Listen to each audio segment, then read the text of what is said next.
Bonjour à toutes et à tous. Voilà, aujourd'hui je venais évoquer avec vous la nécessité de s'accoutumer de l'imprévu, euh, des rebondissements de la vie, de tout ce qui va se passer comme on le pensait pas, qu'on n'avait pas prévu. Donc, par exemple, là aujourd'hui je suis un peu plus en mode statique parce qu'il y avait beaucoup de vent et je souhaitais vous faire des vidéos. Donc je me suis mis à l'abri de quelques arbres et je m'adapte. Donc il arrive voilà, que souvent on prévoit certaines choses et que naturellement ça ne se passe pas comme ça. Et c'est à ce moment-là qu'on va pouvoir jauger comment réagit notre ego, avec quelle force et comment on s'adapte au changement.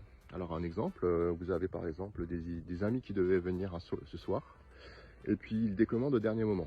Et le temps que vous allez être contrarié, que vous allez pester, que vous allez être déçu, que vous allez avoir à y redire, ce sera l'ego qui se manifestera. Et plus ce temps-là sera court, plus vous rebondirez vite, plus vous retrouverez l'émerveillement, la joie, plus cela attestera que vous avancez sur ce chemin spirituel, vous parvenez à vous défaire de l'emprise de l'ego. Et je pense que c'est vraiment quelque chose de très intéressant, de tout de suite parvenir à voir le bien dans la réalité qui nous a été imposée. Donc voilà, si ces amis ne viennent pas, eh bien c'est pas grave, on aura l'occasion à ce moment-là de faire autre chose, de tout aussi plaisant, de savoir faire le deuil de cette préférence au final. Par exemple, à nouveau, autre chose, demain ils ont prévu du beau temps, et en fin de compte non, il pleut. Voilà, et plutôt que d'être affligé par ce changement-là, cet imprévu, réjouissons-nous de pouvoir faire autre chose, de lire un bon livre, de pouvoir vaquer à d'autres occupations. Et ces exemples-là se déclinent à l'infini. Un autre grand classique, c'est par exemple une rupture sentimentale. Le temps que vous allez mettre pour vous en remettre, le temps que vous allez broyer du noir dessus est très révélateur de l'ego, de l'état dans lequel voilà, il se situe par rapport dans votre vie.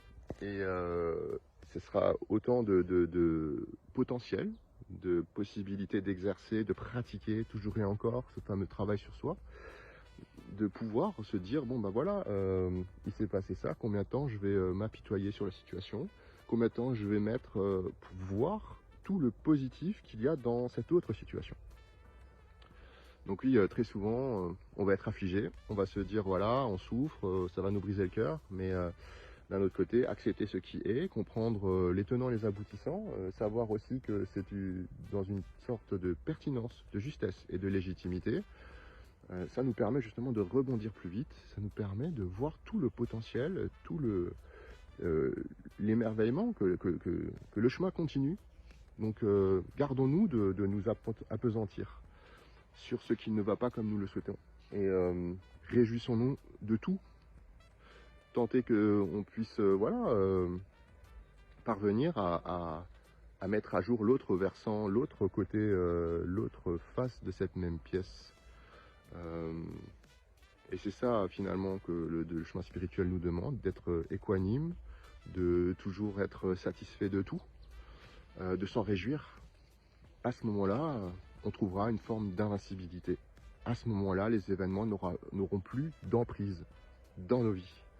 Et ça, c'est vraiment tout le bien que je vous souhaite. Je vous dis à très bientôt.